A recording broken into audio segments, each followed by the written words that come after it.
All praises to Yahweh Ba'Shem Yahweh Shai, Ba'Shem Rakak Wadash. Double honors to the apostles and the elders of Great Millstone, and Shalom to the elect of the nation of Israel. This is going to be a lesson about how when all hell breaks loose, man, people are going to be complete savages toward each other. And one thing that showed an example of this is this TV show that I've started watching, man. And I thought it was an interesting survival show, right? And it's about, it says it at the bottom here, I'm going to read it. It says 16 survivalists compete for a chance to win a cash prize in the Alaskan wilderness. And on this place that they're making them be, there's like minus degree heat temperatures, cold temperatures at night. I ain't gonna say minus necessarily, but it's cold temperatures at night when they'll be sleeping. There's wild bears like around there as well, so they've gave them bear spray to be able to spray on the bears if a bear comes into their presence. And there's actually footage of a bear being on one of the episodes, so there's proof that there's bears there, right?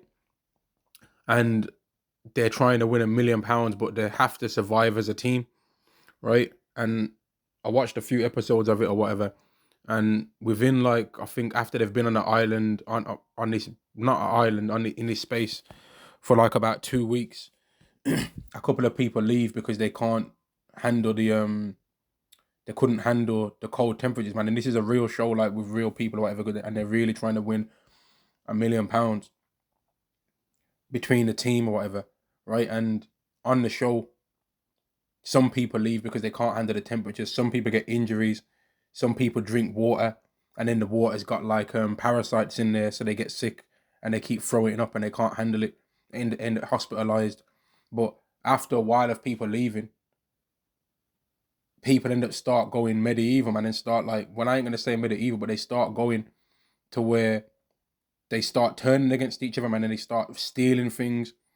They start doing madness, man, right? And one of the rules on the show is that you have to finish as a part of a team. And another rule is that you're allowed to switch teams if you want to. But if you try and switch team and then you get rejected and the other team tries to accept you back, you get rejected from that team and you're not allowed to go back to the team that you tried to leave, man.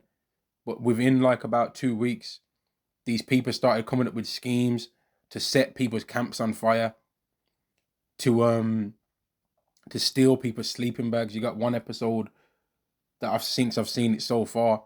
One person stole the whole team's sleeping bags, which if in this place at nighttime you don't have a sleeping bag, you pretty much could literally die with how cold it would be, man.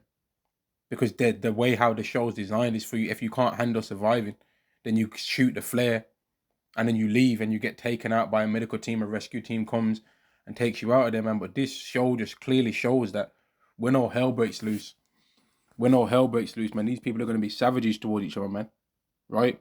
And if they made a show like this and didn't have cameras, I'm 100% certain that some of these people, if they made an idea like this and didn't put it on TV and did it like in a more realistic world, I'm 100% certain that some of these people would have tried to kill each other, man.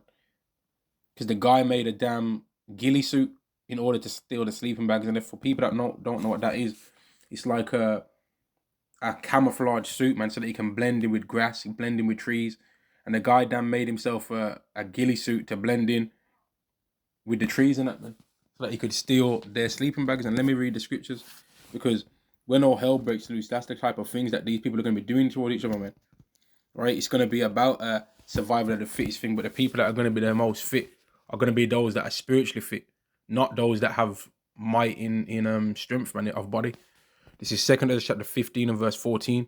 Woe to the world and them that dwell therein, for the sword and their destruction draweth nigh, and one people shall stand up to fight against another, and swords in their hands. And they had 16 people on this island, on this show that I'm talking about.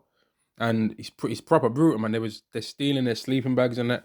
Then when the other team was trying to look for who stole their sleeping bag, and Salakia, because this is a bit of spoilers or whatever, but you'll see it on the show and it's still a good visual anyway if you watch the show. And I haven't watched the whole thing, so if a brother decides to watch it, it's not going to be 100% spoilers. But on this show, there's 16 people and loads of them are left already, but they're stealing from each other. Then when they found out that somebody was still on their particular part of the grid that they've been given for the show, then they saw that they still had a raft there, so they popped the raft so that the raft couldn't float on the water anymore, right?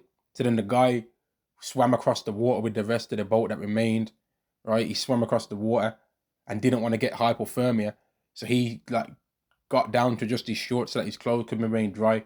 Swam across the other side of the water, and that, right? It showed that the nature of these Edomites, man, because pretty much 100% of the show, they're all Edomites, man. 100% pretty much. Like I think there was like two Israelites, one probably either one that was Benjamin, one that was Southern King. I'll just say it like this: one that was Southern Kingdom, and one that was Northern Kingdom. And the Northern Kingdom brother is still on there, man. Right? I think he's like maybe Mexican or something like that. He's some kind of Latino, right? Might be Issachar, could be Gad potentially, but he's still on there, man. And they all started noticing that people were stealing from each other, man. They stole sleeping bags, and the show's not over, so ain't no telling what else they're gonna do. Whether they're gonna burn down somebody else's tent or whatever, you know. But it shows the nature of people that when times get hard, that they'll turn on each other, man. And that's just to win £1,000,000 for a show. That's not so that they can survive to eat out of necessity. They're doing that stuff towards each other for luxury, because £1,000,000 is luxury. That's luxury, man. Verse 16. For there shall be sedition among men and invading one another. They shall not regard their kings nor princes, and the course of their actions shall stand in their power. Now, if it was like this in reality, and it wasn't just for £1,000,000, and they didn't have cameras, and they knew they could get away with it, well then they'd be killing each other clearly. And on the show also, the women were some of the main manipulators, man.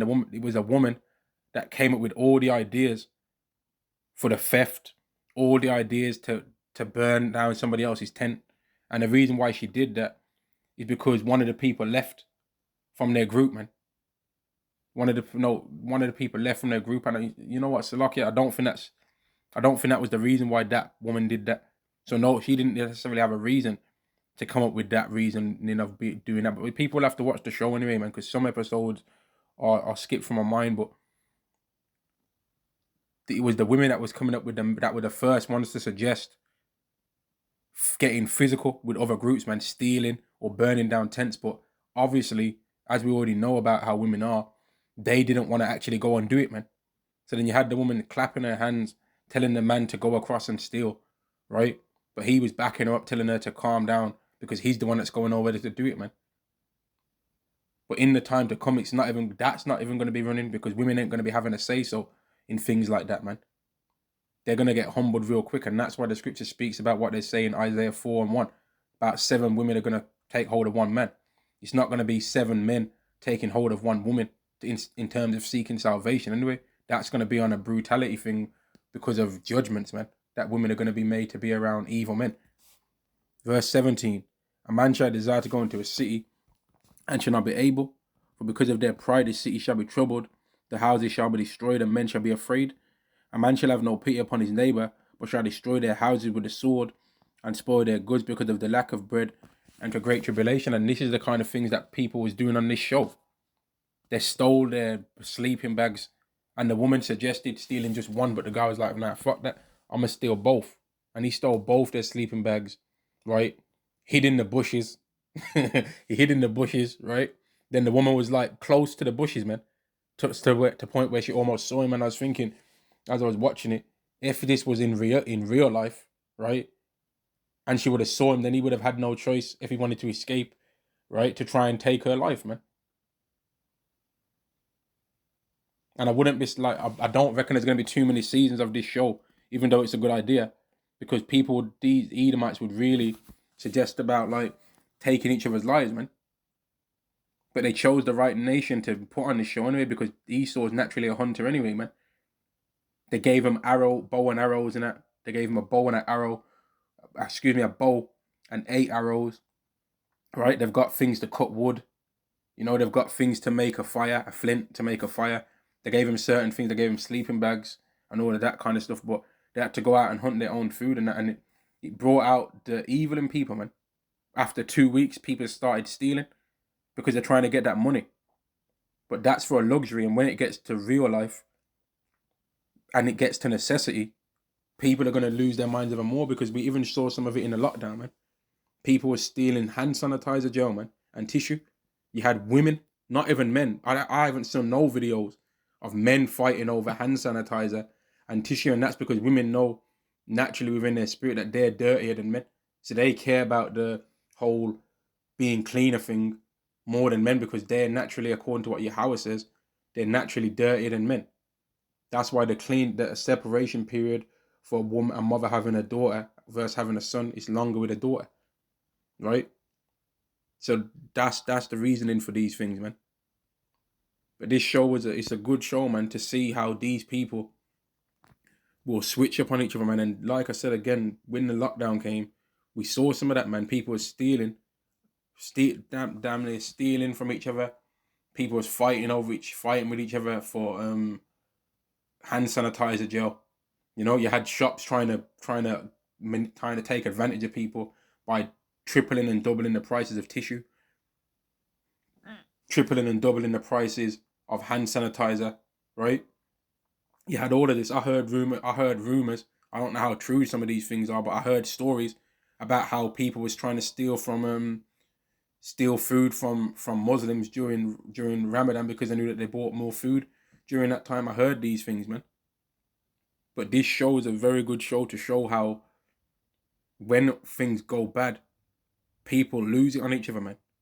And let me show the screen again, man. This TV show is called Outlast, right?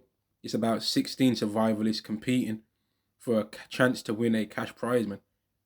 Right? These people are losing their mind, man. And if I show one of the images, you see, they've got arrows on there, right? They get a bow and arrow and all of that. They get a bow and arrow, right? Here's another thumbnail of the show, right? They get weapons and that. But if it was real, in reality, when Yahweh makes this stuff happen in real life and not on a TV show, even though it's a reality TV show, these people will use that bow and arrow to get rid of anyone that considered a threat. They ain't gonna be just using a bow and arrow to hunt animals. They'll use it to try and hunt people, man. These are the kind of evils that we're gonna be seeing in the days to come, man. And this TV show Outlast shows a good example of the kind of hell that's gonna be breaking loose out here, man. And I'm ending the lesson there. All praises to Yahweh Ba'Shem Yahweh Shai, Ba'Shem Rakah Kwadash. Double honors to the apostles and the elders of Great Millstone, and Shalom to the elect of the nation of Israel. Shalom.